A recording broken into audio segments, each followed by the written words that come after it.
Hello, everyone, and welcome. We'll just give a couple of minutes for everyone to join.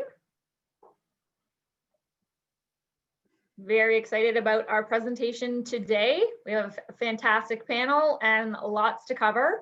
But again, we'll just wait a minute or two and let everyone sort of get set up and ready to go.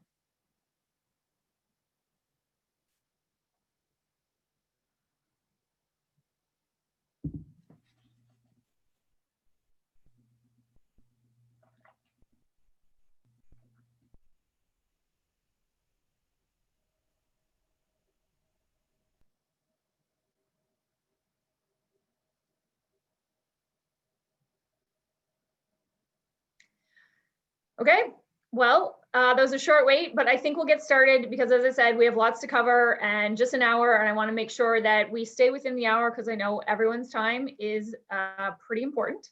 So welcome. Thank you for joining. My name is Sharolyn, and I've been part of the SMCC Education Committee for the past 2 years. You may remember my face most recently as the host of summer virtual social cheers. I have to be honest, I feel a little lost without my glass of wine by my side, but I'll do my best with the water here. So a few housekeeping items to cover. As always, SMCC would love to take this opportunity to thank our foundational partners. Without the support of each of these organizations, as you know, SMCC would not be able to host these events and initiatives. A very big special welcome and thank you to our new foundational partners, Kruger Products and Live Nation. We appreciate your generous support of the sponsorship marketing industry. Now, for real, SMCC values your input and we'll be deploying a post-event survey following today's forum. We would appreciate if you could take a few minutes to fill out this survey. We absolutely review all the comments and we can only make these sessions better if we actually get feedback. So please, it takes all of 3 minutes to share your opinion for us, and we will action those items in order to make sure these sessions are valuable for you. Save the date for SMCC's first ever virtual annual general meeting. We will be announcing the keynote speaker very soon. We're just finalizing a few details and then registration will open. The date is Thursday, November 26th. So lots of time to plan in order to attend that session. Lastly, although many of us have been using Zoom a lot over the last couple of months, I wanted to review a few features as it relates to this webinar for those of you who are new. As you've noticed, all attendees are muted and unable to turn on your video. This is to ensure there's no background noise or distractions. In the control bar at the bottom of your screen, there's a Q&A button. Please submit your questions for the panelists through this feature and not through the chat. Heads up, we received a lot of insightful questions already, and we'll see what we are able to cover during the conversation and then what we have time for at the end. If you have any issues with the audio, please check your audio setting, which can be accessed in the control bar as well. Any other issues, please let us know through the Q&A and we will try to resolve them. Lastly, this webinar is being recorded and the recording will be made available for you to review following. So before we dive into the content, I think it's important to get into the right headspace. So surprise, pop quiz. I love stats and facts and did you knows. So without further ado, let's see just how well everyone is in the loop. So get ready. The Zoom questions will come up right on the screen and you can just enter with your mouse. So first question. How many days did it take to assemble the game and practice courts? We're gonna do this quick. So 5, 4, 3, 2, 1. And the answer is not bad. Beginning on June 22nd until the first scrimmage was held on beginning June, 22nd until the first scrimmage was held on July 22nd. It took 30 days to assemble the game and practice courts. Next up, what was the total weight of the basketball courts on campus? Take your quick picks. We'll go with 5, 4, 3, 2, 1. The total weight of the courts on campus added up to 583,000 pounds. As a comparison, I checked this out earlier, that's about 40 Tyrannosaurus Rexes. Next, Over the course of the bubble, how many vehicles were used to transport players, coaches, referees, support staff, venue operators, media, and network television personnel throughout the campus? 5, 4, 3, 2, 1. More than 115 vehicles were used. So sorry, I think I got you guys excited with the big numbers and then paring it down a little. Next question, how many fishing excursions were booked on campus? This seemed to be a popular activity, both with the NBA and with the MLS. So 5, 4, 3, 2, 1. Oh, opposite way this time. More than 525 fishing excursions were booked on campus. 2 more questions. On average, how many packages arrived daily on campus? 5, 4, 3, 2, 1. And on average, 700, nice work guys, 700 packages arrived daily to the distribution warehouse, including a 1-day record of 1,200 packages. Who knows what everyone was receiving, but I'm sure there were some really interesting things that were sent, and maybe Meghann will be able to talk to some of that throughout the conversation. And finally, our last question, how many Zoom media availabilities did the NBA conduct? 5, 4, 3, 2, 1. And the NBA conducted more than 3,600 Zoom media availability sessions, streaming nearly 1.9 million minutes of player and coach interviews, which is pretty impressive. Okay, so as I said, we have lots to cover, and I'm so excited to be joined with a few industry experts. And today's topic is focused on the Raptors and their return to play. I can attest the content is super interesting from a fan perspective, but the learnings and takeaways are relevant to any business that is trying to evolve with the current environment we find ourselves in. So first up on our panel is Meghann O'Hara-Fraser. As Director of Brand Marketing, Meghann oversees the strategic planning and development of all team and lifestyle brands at MLSE. Having spent the majority of her career in brand consulting, Meghann brings together the practice of best-in-class art and storytelling with a disciplined approach to measurement of impact and ROI to help realize the full potential of marketing across the organization. The next panelist joining us is Terri Mattucci. A seasoned advertising business director, Terri built her career at ad agencies in Canada and the US, leading integrated marketing campaigns for some of North America's biggest brands. In 2019, she made the move to join the MLSE Global Partnerships team, leading digital and commercial content. The goal was to apply an integrated agency model in how they work with teams and partners. As a massive sports fan and genuine advertising nerd, she felt the mix of marketing and sports was the perfect fit. And last but not least, Louis Pagnotta. Louis is a top-tier marketer with extensive experience working with blue-chip companies, most recently at the Ontario Lottery and Gaming Corporation, where he leads the national game business through the Interprovincial Lottery Corporation, as well as the enterprise media, enterprise partnerships, and enterprise planning portfolios. That was quite a mouthful. His leadership in the lottery industry has led to multiple awards of excellence, and he has a reputation for working collaboratively with a diverse set of partners to drive business results. Prior to OLG, Louis spent 10 years with some of Canada's premier advertising and communication agencies, including Saatchi & Saatchi Advertising, PIR Continental, and J. Walter Thompson. So we made it to today. Congratulations, everyone. It is an understatement to say that this year has been nothing short of unexpected, and with more pivots and plans and unprecedented moments than we thought possible. We have truly been part of an extraordinary time in history, where a pandemic, social injustice, climate change, and a hot mess inside a dumpster fire, inside a train wreck of an election have collided.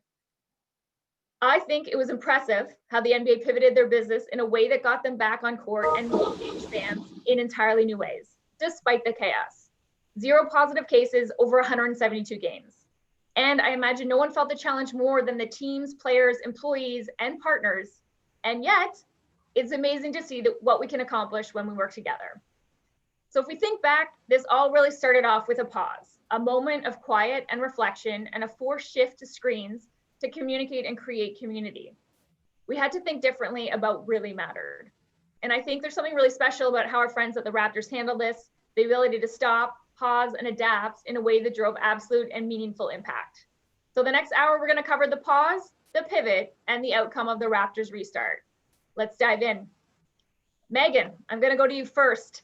And I want you to take us back in time about 7 months ago, or more precisely to March 11th, when the Utah Jazz had a game against Oklahoma City Thunder. The game ended in confused flurry, and the NBA season was brought to a halt. What did you do? Take us behind the scenes. Give us the real talk that happened at the table and how you used the pause to assess your action forward. Awesome. Thanks so much, Sharolyn. And it's a pleasure to be with you all today. It has been, as you just stated, a very interesting and, for lack of a better word, unprecedented 8 months behind us, but really excited about what's to come on this conversation today. To really kind of dive in to what, March 11th looked like. From our perspective, our team was back in Toronto. They had flown back, having played the Utah Jazz earlier that week on Monday night. So our immediate concern and response was, the safety of our players, the safety of our employees that travel with the team, making sure that we understood very quickly, who was potentially exposed and what the next steps would be if there was any positive diagnosis. We also had our team out at a number of different sponsorship and fundraising events. So it was, really about making sure everyone was aware of what was transpiring and changing history right before us. And then as quickly as possible, understanding, again, where that exposure was, getting people tested, and just having that immediate health concern. The next piece of, where our response went to, how our teams, not just the Toronto Raptors, but all of our teams and brands at MLSE responding to this. As you mentioned, our business came to, an immediate halt where our buildings were shut down and we didn't know what to say. So it was stepping back, understanding, from public health officials, the city. We had many events planned for that weekend, being St. Patrick's Day the following week. So there was so much that we had, right in front of us that was in plan that we were expected to be doing, those days and hours, after all of this unfolded on that Wednesday night. So it was making sure that, our broader employee base understood the implications to them, and that we were, being a strong corporate citizen and steward, and understanding from the city, what type of guidance, direction, response we could be putting out into the world to, one, help calm people, and understand what was happening. And then also just making sure that we were, supporting the narrative at that time around how our city should be responding, knowing that, we have, the voice and attention of many in our city. And then I think, that pause lasted for a few days, and then people didn't know what to do. I think, there's no marketing playbook that tells you what to do in a global pandemic when, the world is shutting down and we all become isolated in our homes. I remember getting emails over the weekend with people asking me if I was planning to go back to the office the following week, and, how I felt on all these things. And personal feelings aside, I think we understood that while we have a role to play in helping people understand what the crisis is, we also have a role to play in terms of, who we are authentically. People come to us for escapism. They come to us to, come together socially and celebrate moments. So it was about how we could navigate, our business in a way that would keep the lights on where possible, certainly with the sponsorship team and through our social channels, both as communicators of what was going on in the world, but also in terms of, people, a place people go to for, again, that escapism, that entertainment that we knew was, still going to be important to our business going forward.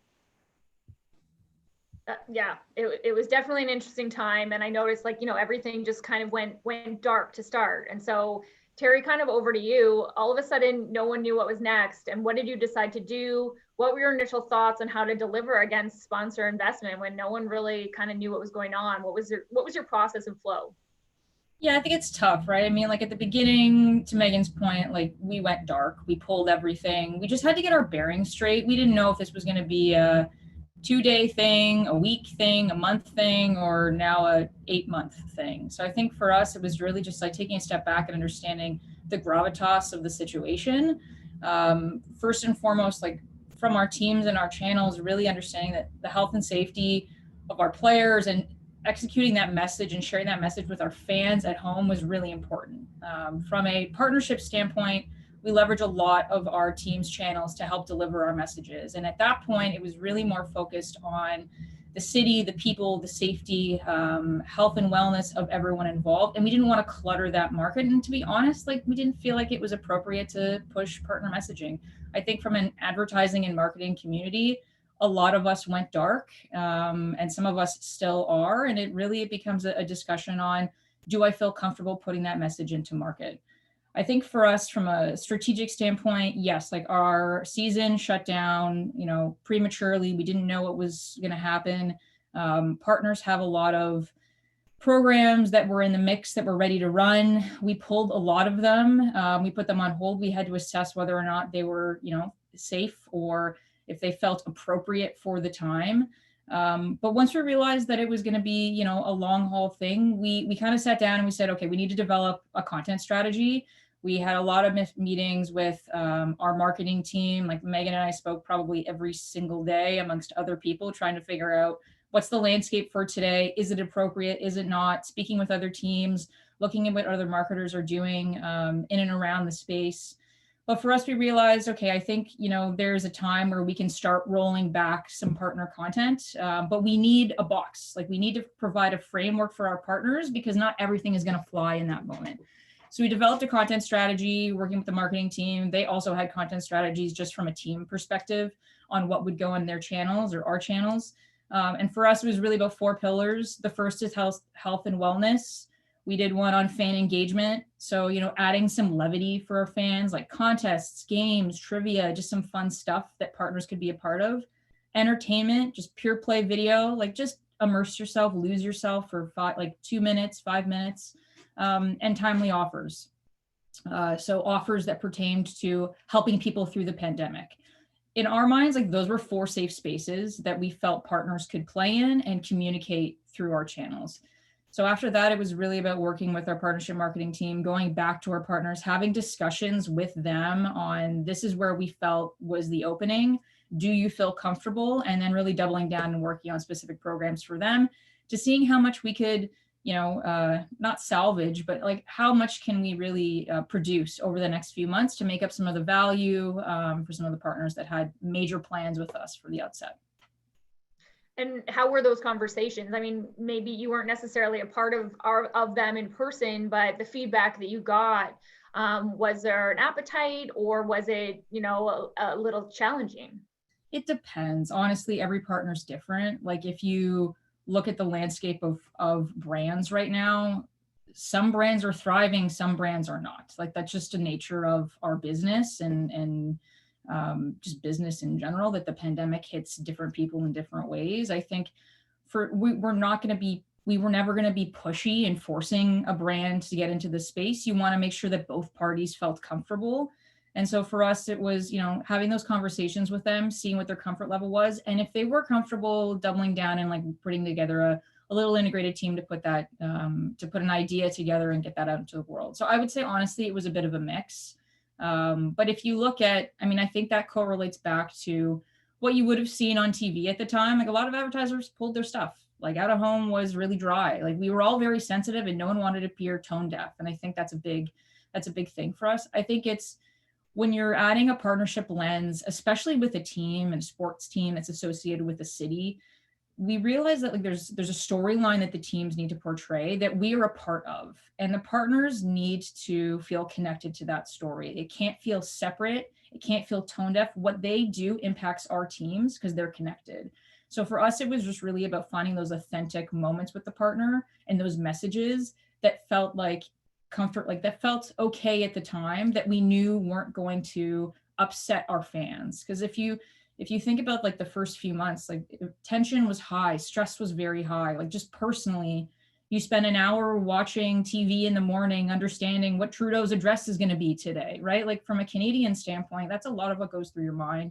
And that's something that we need to take into account because we have to think about what our fans are feeling and whether or not that message made sense for that day. And if you think about sports, it's a 24-hour news cycle, right? Like we are journalists. We talk about things on the fly, and things change all the time. So that's something that we have to be very responsive to and aware of. Yeah, 100%. So Lou, I'm curious as to your perspective from this, from a different sort of lens. Back at that time, 7 months ago, 8 months ago, the Raptors were performing really well in the court. Expectations and passions were high as part of like our sponsorships. So what happened internally at your organization when everything went dark, and how did you report back to senior leadership, and what did you guys sort of decide from your point of view? Okay, yeah. Well, firstly, we right about the time this was all going on, we just made the move to another floor into an open concept area, and we were getting all this news about COVID-19. You're really trying to digest what it all meant, and of course, 7 months later, it's a lot clearer to us. But back then, it wasn't. And I remember when we got the call that the NBA had pulled the season, and that was almost a flashpoint of okay, this is really serious. Not only are we hearing these stories of what's happening in other parts of the world, but now we've got a major fixture in our collective societies that's deciding that it can't go forward. And I think for us, that was one of those sort of indicators that something significant had changed. And of course, the Raptors are a big part of the landscape for OLG from our perspective. But at that point, we immediately went into the realization that this was going to have a significant impact on our own business, ultimately leading to the closure of land-based gaming. If you think about that, we've just moved all the operations of most of our casinos out to the private sector, and here we were forcing these guys now to shut down, as were many businesses. Our sports business, obviously, reliant on the leagues and so on in order for it to be viable. So we immediately went into, much like what you've heard from the folks earlier, trying to sort out from our own business perspective what this meant, and got really operational about what needed to shut down and what didn't need to shut down.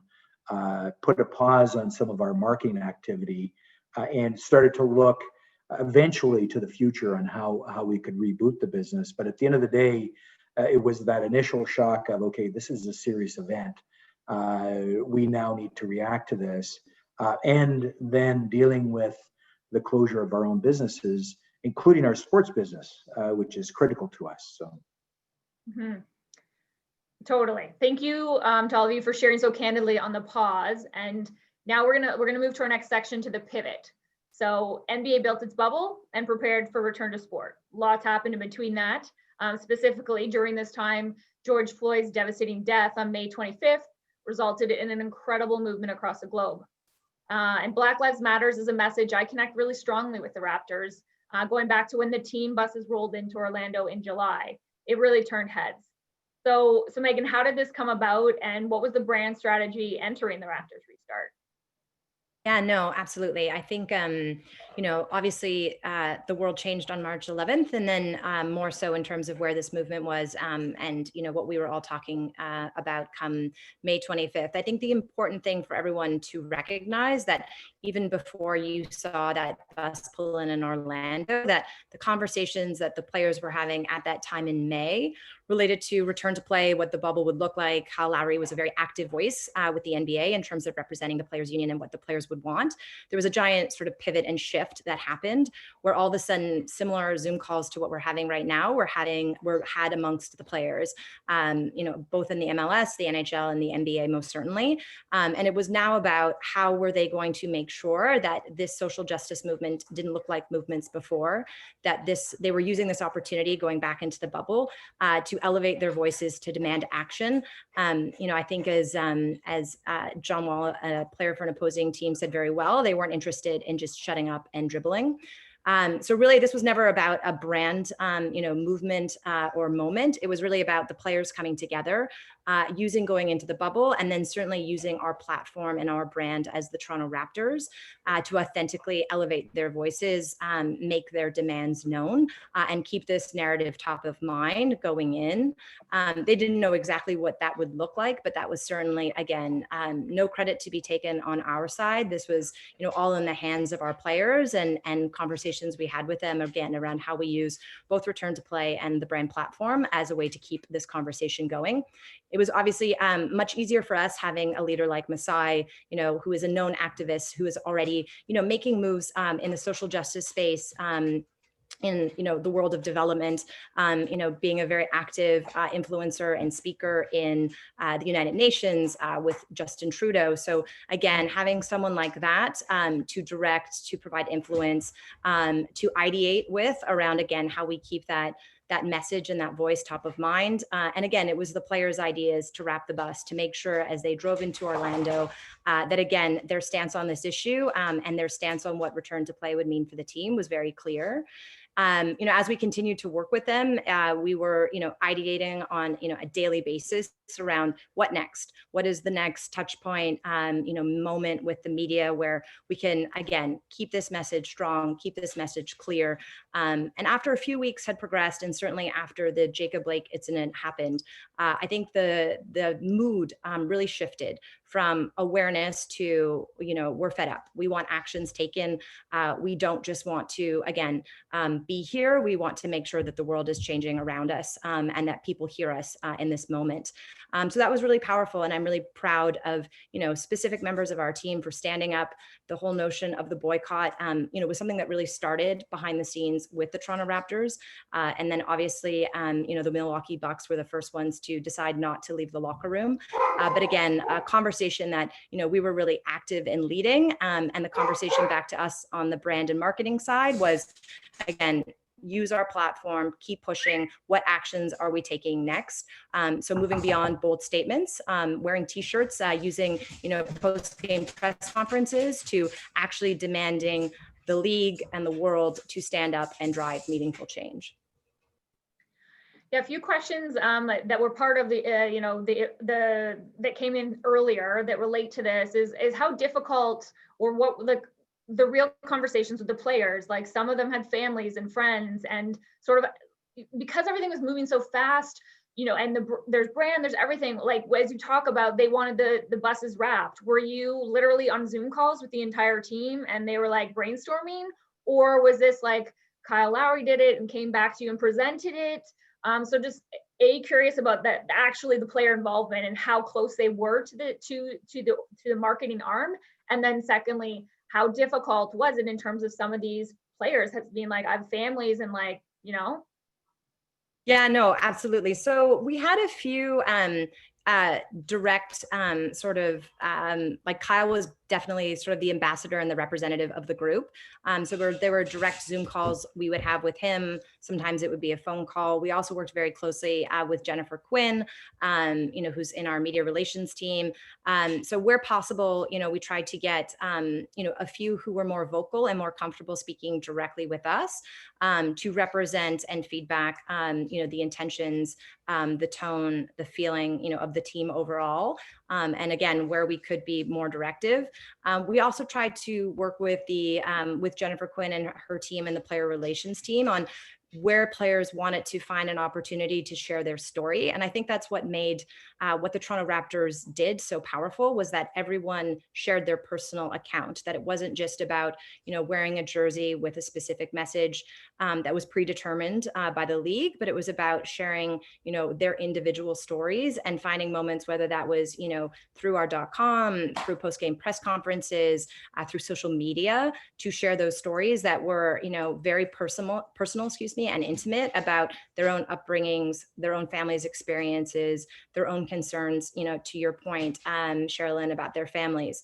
Kyle was very vocal about his children and his concern as a Black father with, two boys that will grow up to drive cars and not always be, under his supervision, what that means, and the fears that he has as a parent. We also heard from Malcolm Miller talk about, the two hats that his father had to wear in participating in a more white-centric corporate upbringing and career path, and who his family was, and talking about, how it wasn't fair for, human beings and his father to have these dual identities to kind of fit in different circumstances. So I think they really help to dimensionalize the stories and help people understand, what racism means, and how it still manifests itself both in Canada and the United States in 2020, and make it really personal. And again, there was never a moment where we tried to force a conversation or make anyone uncomfortable. It was really, to all of their credit, them coming forward and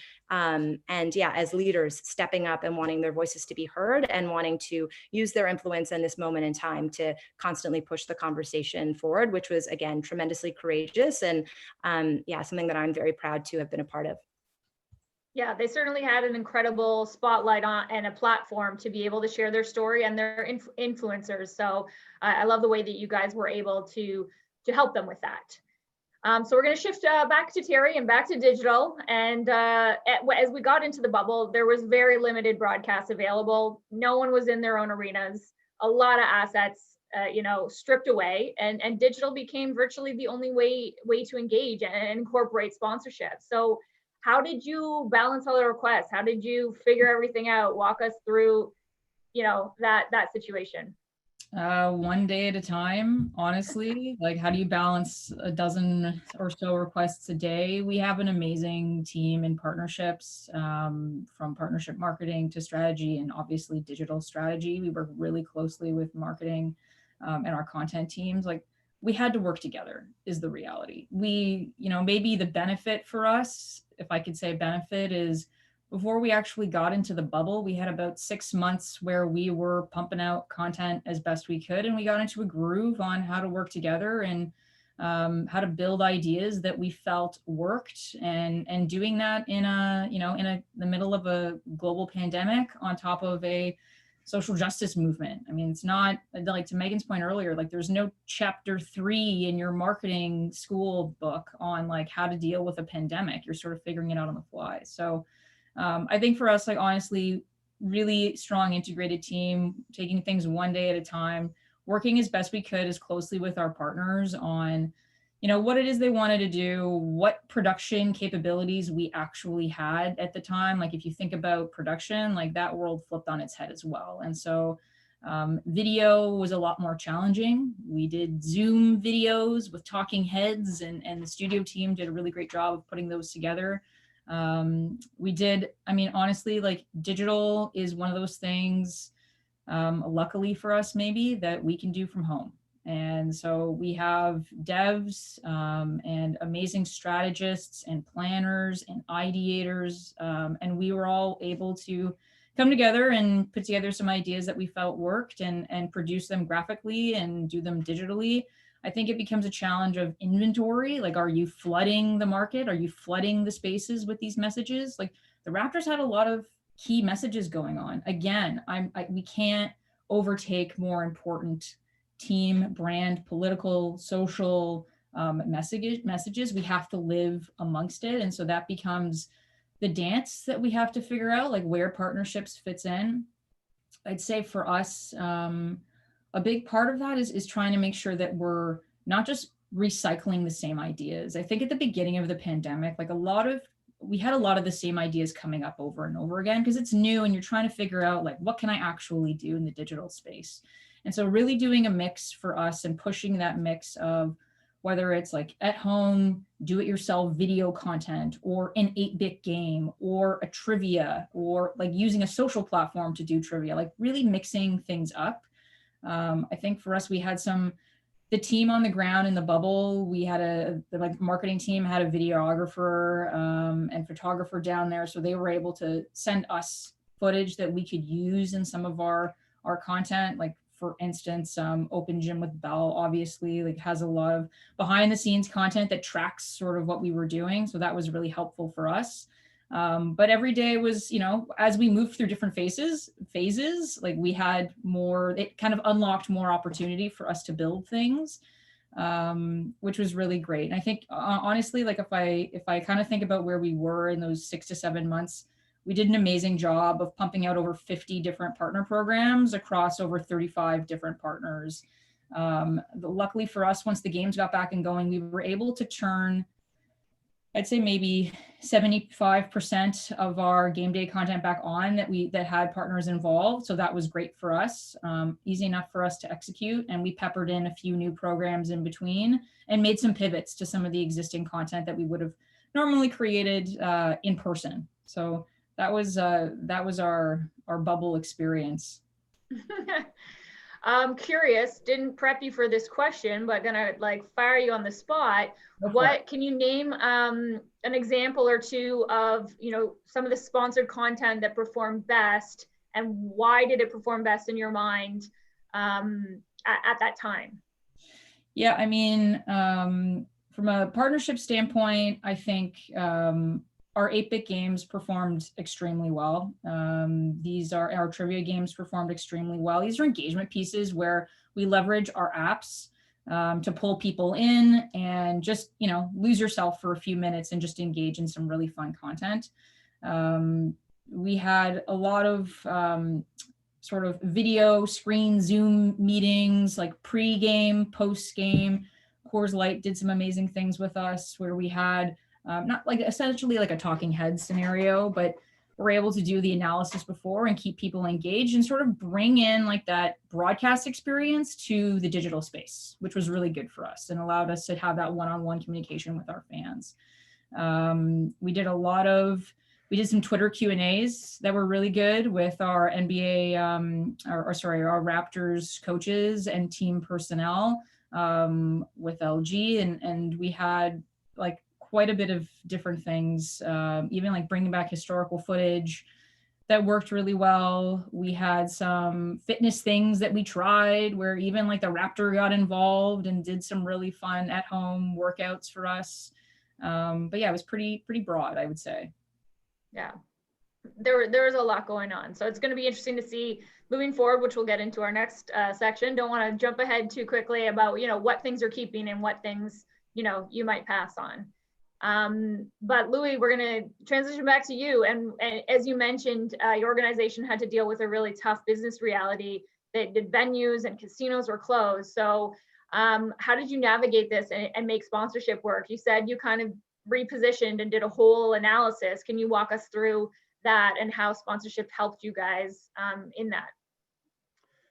Yeah, so I'd mentioned, I mean, part of the exercise was sort of shutting down our sports business because of what was happening with Major League Sports in general, and of course, land-based gaming for the right reasons. We immediately got into conversations about rebooting the business, and a couple of things actually came together. Firstly, we were in the midst of, and continue to be so, developing a broader strategy for the corporation that would sort of take us into the future, given all the changes that are happening in our business and the more competitive nature, specifically in the sports end of things. So as we got into the pandemic and the reality that was affecting our business, we started to think about rebooting. We started the business itself.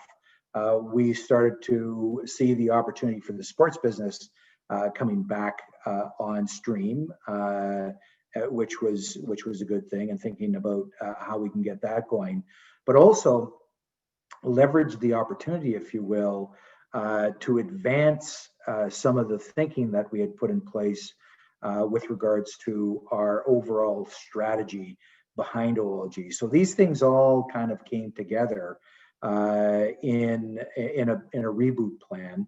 Part of that, as I listened to others talk, we immediately got into these top-to-top discussions with our partners, certainly the folks from MLSE and the NBA and other folks, on how we could sort of respond to what was happening. So we leveraged the opportunity to accelerate some of our intention as it related to the OLG master brand, and started to think about how do we get our sports business going. So through these top-to-top discussions, we had a bunch of strategies that we put in place. of course, just re-engaging with our marketing efforts. But eventually this all sort of laddered up into the play stage, the OLG play stage, which for us was the culmination of those top-to-top discussions that we had into something that was real and that we could really leverage, as others have, to not only re-signal our participation back into the sports side of things, but also reinforce what we had intended to reinforce with the OLG brand, that we were all about play. And so this all went at lightning speed. I don't think anything's ever come together at that pace, and it's really a credit to the folks at MLSE who made that all happen. But this became this real demonstration of our place, or how we want to position our place in the market as related to being an organization about play, being an organization about play and sports, and being a good corporate citizen. This was an activity, I think, that re-engaged the market of Toronto back into something other than what was happening with COVID-19 and the seriousness of what the pandemic brought together. With that came some of the programs that we had put in place pre-COVID-19, specifically as it related to the Raptors and this whole idea of win possible. We'd had so much fun with the previous season, and I think everybody really enjoyed obviously what was going on with the Raptors, and just being a part of that was so terrific for us that we were able to take this idea of winning and which is central really to our business, and really ramp that up as part of this reboot plan. So for us, it was rebooting our business, taking the opportunity to align what we wanted to say about the corporation and the OLG and its place in play, getting our sports business back on track, and really the ultimate culmination of that was the OLG play stage, and of course the Raptors were the pinnacle, the central piece of that exercise. So yeah, no, I think it was the timing was sort of perfect in a sense of, yes, we all needed to stay apart and be on screens, but there's a magic in sports of us being together, and you found a way to do that when the time was right, in a safe way, supported by good messaging and an exciting product to assemble the crew. And so we'll get a little bit to the outcome and what you got out of it. But Lou, you mentioned moving at lightning speed, and that leads us back into Terri, because I think you guys have been working on a few things in the background, and what has come to be known as Real Sport Entertainment, and this is a really interesting platform. And I think, as you might tell us about it, because I don't think this was necessarily supposed to launch when it did, and it's still in beta, but give everyone sneak peek and the real story about it right now. Yeah, and Meghann, feel free to jump in on things that I missed, because this has been a pretty big MLSE effort spearheaded by our digital labs team. But Real Sports Entertainment is in a beta, but essentially it's a live sports streaming experience. So launched with the Raptors return to play, obviously. Essentially, you open up your computer, your tablet, your mobile device, you go into this experience, and you're actually allowed to watch the game in real time. But it's a little bit more than that. There is an engagement factor to this, which we haven't seen before. And so there's a chat where you're able to connect with the community of fans who are also in this platform. You now all of a sudden have a shared community, a shared experience like you would in the arena, but in the virtual space. There's chat. We had integrated predictive trivia. So as the game is going on, there's trivia and things that you can play and connect with and talk to fans about as it's going. And they also incorporated multi-camera view. So if you're a fan, you want to get a better view, I have my regular TV view. And then luckily the league had allowed us to put a few more cameras in so that the fans could actually experience a little bit more behind the scenes and go courtside in an experience where they might not have experienced that before. So it was a really interesting platform for us. it's new, right? Like this, like our labs team were heads down for, I don't even want to say months, I want to say weeks, trying to bring this thing to life. You have to make some big bets, I think, when you're in this sort of scenario, in terms of, we didn't know where the sports landscape's going to be. Everyone's talked about this new screen experience and a new way of consuming sports. Did COVID, move that a little bit faster, obviously. But it was good for us to get this out there, just to see what people would be doing, how they'd be interacting. Did they like it? Is this an interesting experience? We're lucky enough to have a beta in market with thousands of people that were able to enter and engage and consume sports in a different way.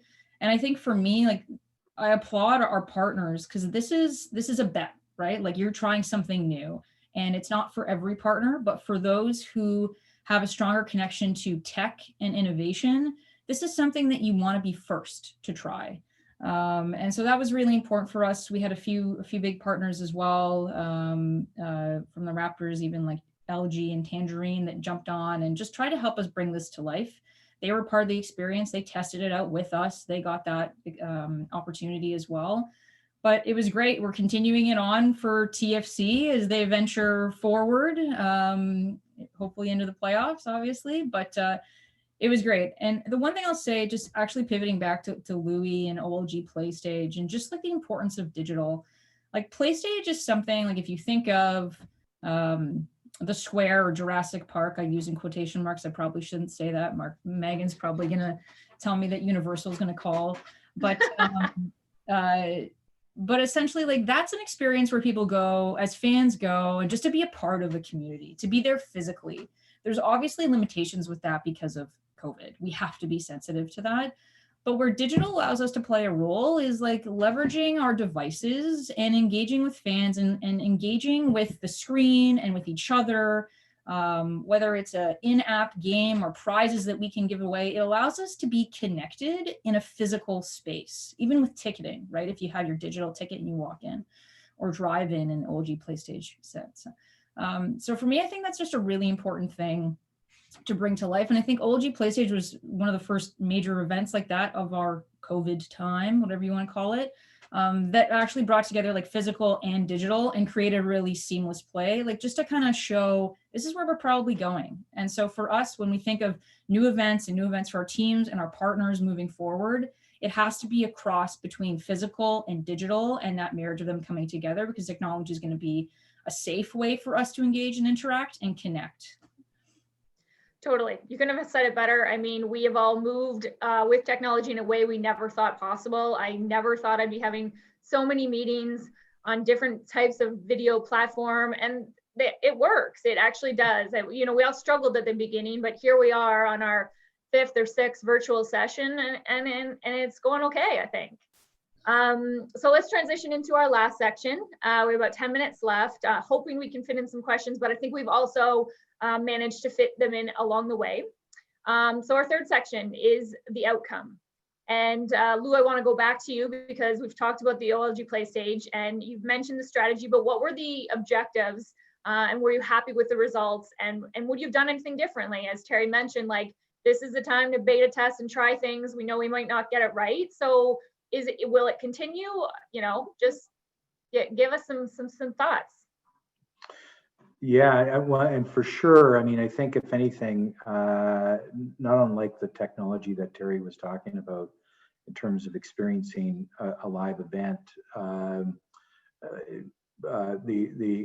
own strategic push was accelerated by COVID-19. So, and I think we all learned, to your point, even something like a meeting like this, that a lot of business can be done this way, and things could be accelerated. We all learned that we can act a lot faster in how we want to put things in place, and I think that's just general learning for anyone who's part of the corporate exercise. But yeah, it was big success for us. I mean, our sports business is back on track. Our lottery business is back on track. The events themselves far exceeded our expectations. Certainly the participation with the play stage but other aspects of our partnership as well. And we, in a small way, I suppose, really came to understand the importance of being a naming sponsor of something.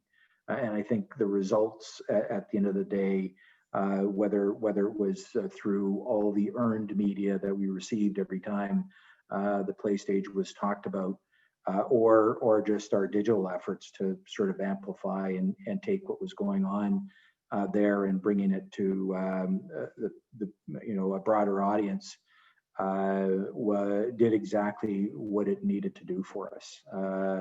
Our efforts to introduce new communication around the idea of play all happened at the same time. So we got to experience the execution of some strategic thinking that had been going on for a while in a very short period of time. It all got accelerated and did exactly what it needed to do from our perspective. And the folks at MLSE and the Raptors team were such great partners and helping us get there. It was phenomenal from our perspective.